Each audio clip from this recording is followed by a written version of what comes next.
Okey, Assalamualaikum warahmatullahi wabarakatuh dan salam sejahtera. Okey, saya Puan Azura binti Dapur. So hari ini saya akan berkongsi cara menjawab untuk soalan nombor 7 dan 8 tahun 2017-2018 bagi program CAMP Full Mark A. Okey, kita tengok soalan. Okey, ini adalah soalan nombor 7. Okey, so dalam nombor 7 ni ada di bahagian A dan bahagian B.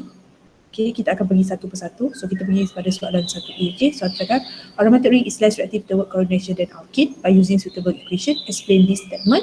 And second question, outline a static pathway from benzene to benzylamine. Okay, jadi. So dia cakap aromatic ring less reactive towards coordination. Aromatic ring less reactive towards coordination of than alkene. Okay, normally kita draw structure aromatic ring. Aromatic ring actually we refer to benzene ring lah. So ini adalah benzene ring. Okay, and then untuk alkene kita saja satu simple alkene. Paling simple alkene adalah dua carbon iaitu ethene. Jadi ini ethene. Okay, kita tengok mana beza. Apa perbezaan antara dua struktur ni? Okay, so kalau you tengok dua-dua adalah ada carbon-carbon double bond. Tetapi kenapa aromatic ring ni less reactive toward chlorination?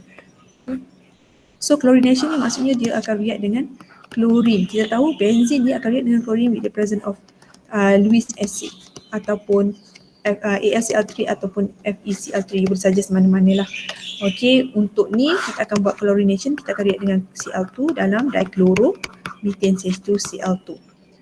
Okey, kalau kita mana beza ni, okey, perbezaan ialah dalam benzene ring adalah satu yang stable. Okey, sebab dia ada pi elektron yang boleh dilokaliskan. So maksudnya dalam benzene berlakunya delocalization.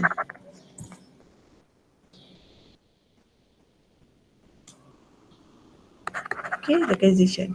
Tapi dalam alkene dia berlakunya localization.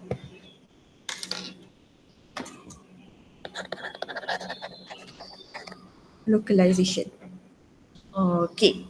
Jadi bila berlakunya delocalization, okay, double bond, okay, pada pi bond actually susah untuk diputuskan. Jadi benzene biasanya akan buat substitution dengan dia. Bila once you putuskan pi bond ni, dia akan form semula sebab berlakunya delocalization of electron. Tapi untuk alkene, okay, dia tak akan buat substitution, dia akan buat addition, dia akan break pi bond ni. Okay, aja lebih mudah lah untuk menerima electrophile compare benzene ring. Okay, so kita tengok, okay, jawapan dia. Okay, ni jawapan dia. Okay, so benzene, okay, undergo chlorination with the presence of VSC sama ada ESCl3 atau FeCl3, hasilkan this product lah. Okay, so kalau kita tengok produk, okay, apa jawapan yang perlu you letak? Okay, you perlu letak type of reaction dia, okay, sebab kita akan tunjukkan kenapa dia less reactive. Pertama sekali, kita nyatakan yang benzene ni undergo substitution reaction, okay, undergo electrophilic substitution reaction, ataupun you cakap benzene react with chlorine gas in the presence of the acid to yield substituted product. You cerita balik the equation ni. Alkene react with chlorine to yield addition product, okay, ataupun alkene undergoes electrophilic addition reaction. Pun boleh lah, dia bawa masa yang sama, okay. Lepas tu you cakap kenapa dia less reactive, sebab aromatic ring has delocalized electron. Dia ada delocalized. We stabilize the ring, thus less susceptible to electrophilic attack. Okay, ini untuk 7A. Now kita tengok 7B pula. Okay, sorry, still 7A. Okay, 7A, second question dia, so outline a static pathway from benzene to benzylamine. Jadi dia nak you hasilkan daripada benzene menjadi benzene amine. So ini adalah benzene structure of benzene. Okay, so kita nak hasilkan benzene amine. Okay, apa perbezaan? You tengok, you banding beza antara dua structure ni, okay. So perbezaan dia berlaku ada pada part ni. Okay, sekarang kita kena fikir bagaimana kita nak insertkan CH2 and H2. Adakah reaction yang boleh kita terus direct tambah CH2 and H2? Kita tahu pada benzene ring, reaction yang direct pada benzene ada 4. Friedel-Crafts acylation, Friedel-Crafts oxidation, nitration and halogenation. Okay, so kalau kita tengok balik dengan secara teliti, carbon adalah carbon directly attached to benzene ring. Maksudnya kita perlu masukkan carbon dahulu. Okay, jadi apa reaction kita boleh buat? Kita boleh buat reaction Friedel-Crafts acylation. Jadi reaction yang pertama kita buat Friedel-Crafts acylation. Okay, berapa carbon yang kita ada di sini? Kita ada 1 carbon. So you suggest satu alkyl halide, okay, you guna chloromethane. Okay, chloromethane. Okay, sorry, ada satu chloromethane dengan the presence of Lewis acid. ACl3 of type ACl3. So you akan dapat toluene. So daripada toluene, okay, daripada structure toluene ni, okay, ini adalah structure alkene. Alkene yang kita belajar hanya ada dua reaction, combustion dan free radical substitution. Tentulah kita akan buat free radical substitution sebab daripada free radical substitution, daripada haloalkane akan menghasilkan haloalkane. So daripada haloalkane kita boleh react dengan asis amonia untuk hasilkan amine. Okay, kita tengok jawapan dia. Okay, jawapan dia. So daripada benzene, you undergo free radical acylation, you hasilkan toluene. So daripada toluene, okay, BrCH3 ni you reactkan dengan bromine ke, okay, dalam dichloromethane atau chlorine ke, you hasilkan alkyl halide. So apa alkyl halide, you reactkan dengan asis amonia, you akan dapat amine. Okay, next question 7B. Okay, kita baca dulu soalan 7B ni. Kita draft dulu, okay? Kita kena baca sampai habis. Grignard reagent is a versatile tools in synthetic organic chemistry using bromocyclopentane. Okay, dia kata bromocyclopentane. Okay, bromocyclopentane. Okay, kita draw saja bromocyclopentane. Okay, ni bromocyclopentane. Okay, is a starting material. Show how Grignard reagent X is synthesis. So kita nak hasilkan Grignard reagent X. X adalah Grignard reagent. So nak hasilkan Grignard reagent, kita mesti react dengan Mg dry ether. Okay, reaction X with water. Okay, X with water. So kita dah tahu X ni reactkan dengan air. So Grignard reagent kita buat Grignard reagent lah. So kita tambah MgBr. MgBr ni react dengan air H2OH+. Okay, dia akan produce compound Y. So maksudnya bila Grignard reagent directly hydrolyze, kita akan dapat alkane. Okay, alkane. Okay, and then compound Y, treatment in carbon dioxide, reaction lain pula, follow by hydrolysis. Bila dia buat follow ni, biasanya melibatkan 1, 2 lah. Okay, 1 kita reactkan dengan carbon dioxide, 2 kita akan react dengan hydrolysis dia. Kita hydrolysekan dia. So reaction Grignard reagent dengan hydrolysis ni akan dapat carboxylic acid, COOH. Okay, iaitu carbon Z. Okay, compound Z. Lepas tu X ni react dengan 3-methyl-2-butanon. Okay, kita butanon is ketone kan? Ni ketone. Jadi bila ketone, dia akan hasilkan tertiary alcohol. Okay, butanon. Ni you kena tahu, you kena ada basic knowledge ni. Ni kena ada ilmu dulu, okay? So sebelum boleh jawab soalan macam ni, C double bond O, CH3, CH3, CH3. So ni satu. And then hydrolyze. So bila N hydrolyze ni mesti reaction dia akan 2 lah. So kita mesti hydrolyze dia, kita akan dapat tertiary alcohol. Ini adalah AA. So disuruh draw the structural formula of YZAA and write the chemical equation. So you draw dulu. Okay, you nampak dah. Okay, lepas tu write chemical equation. Chemical equation pun itu sebuah chemical equation yang lengkap. Okay, so kita tengok jawapan dia.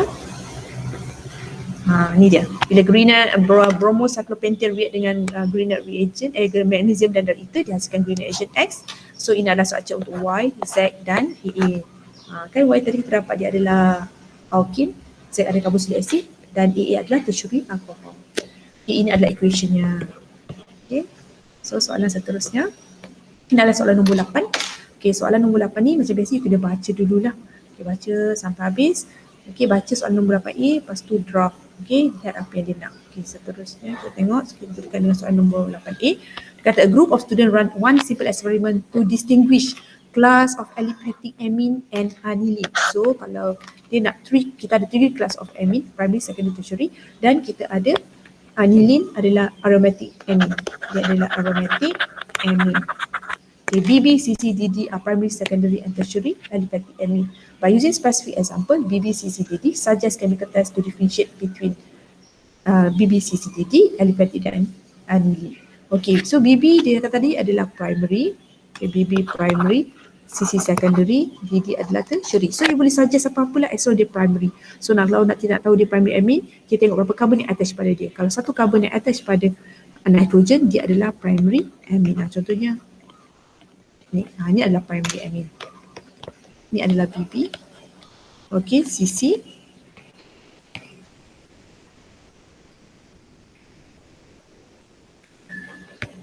Suka hati saja, apa-apa saja, janji. dia menunjukkan class of amine, different class of amine. Okay, ada dua alkyl group attached dia adalah secondary amine. Okay, ini adalah DD.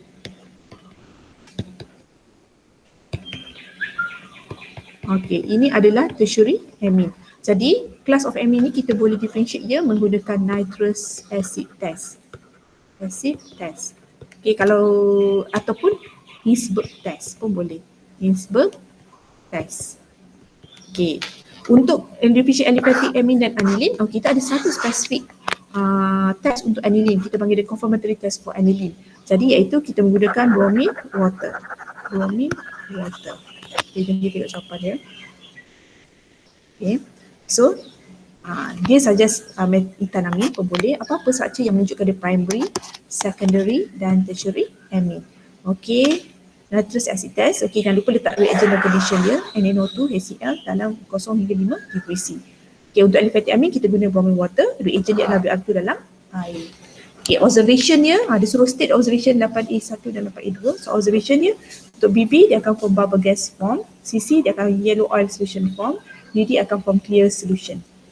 Untuk 8A2, untuk aliphatic no white precipitate form, untuk aniline dia akan form white precipitate. Seterusnya soalan tentang basicity. Arrange BB, CC, DD in increasing order of basicity. So basicity. Kita nak tahu what is base. Base is a substance that donate. Dia akan donate a pair of electron.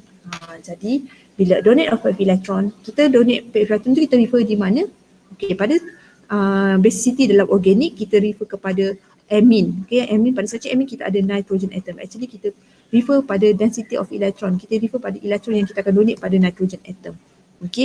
So kalau nitrogen atom, electron pada nitrogen atom available untuk didonate adalah bagus. Basicity dia akan menjadi lebih berbase, more basic. Kita dua tengok structure BB dan CC. BB adalah aliphatic amine. Aniline adalah aromatic amine. Bila aromatic ada benzene ring. Bila ada benzene ring berlakunya delocalization. Ini berlakunya localization. Delocalization maksudnya elektron pada nitrogen atom akan digerakkan ke dalam benzene ring. Tapi kalau localization, elektron dia setempat. Elektron setempat pada nitrogen, tak digerakkan ke mana-mana. So jadi untuk basicity delocalization adalah bagus. Kalau localization tak bagus. So and then antara BB dan CC ni pula, kita tahu dia adalah primary. BB is primary, CC adalah secondary. So bila BB primary and secondary, dia ditentukan oleh number of alkyl group attached to the nitrogen, CH3. Contohnya yang kita buat tadi, kita buat di structure. So kita akan tengok pada secondary kita akan ada dua structure, dua alkyl group. Dua alkyl group. Jadi bila ada dua alkyl group, kalau primary kita ada satu je alkyl group. Alkyl group ni function ada electron donating group which can increase the density of electron at nitrogen atom. Jadi electron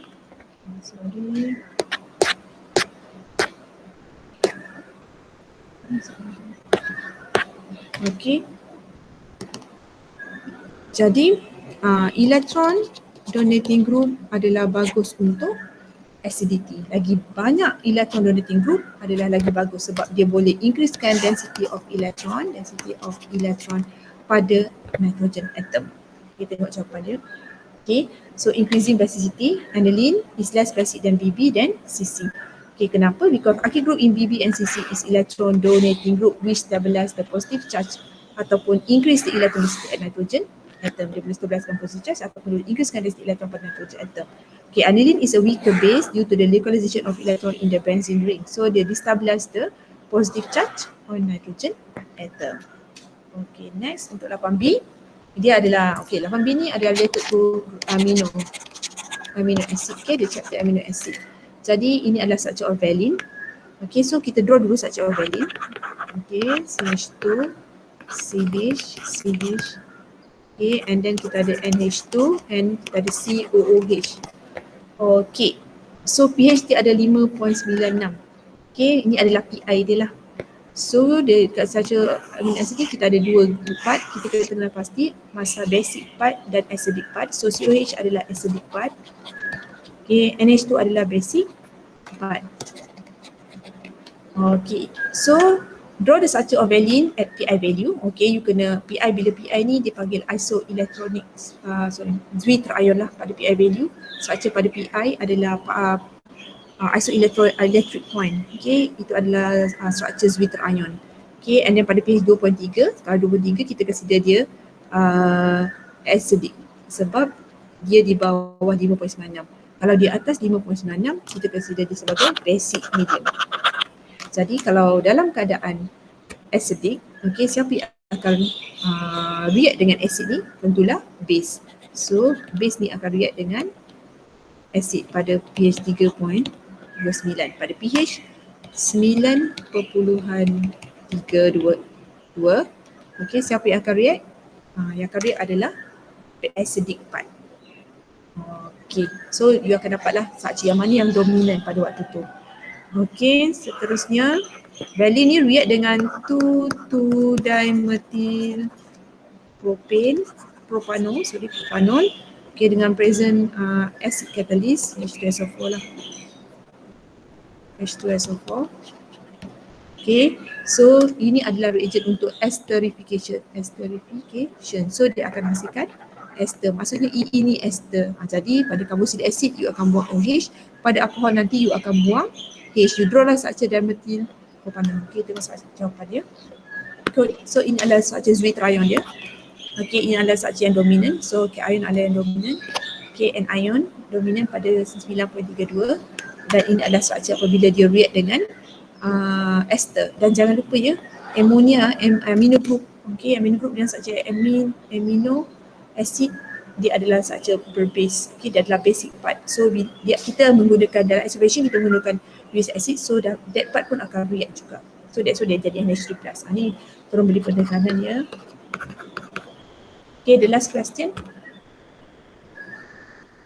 Okay, polymer can be prepared either condensation polymerization or addition polymerization. So ini ada type of polymerization. Okay, dia suruh give one example synthetic polymer for each type of polymerization. Jadi you kena bagi satulah contoh polymerization, condensation polymerization. Okay, contoh synthetic polymer ialah Kevlar ataupun nylon 6 ataupun Dacron lah. And then you kena bagi monomer dia, you kena hafal lah. Okay, addition pula dia adalah polyvinyl chloride ataupun polyethylene ataupun polystyrene. This one no need lah sebab soalan just nak condensation saja beri dia punya monomer. Okay, ini jawapannya.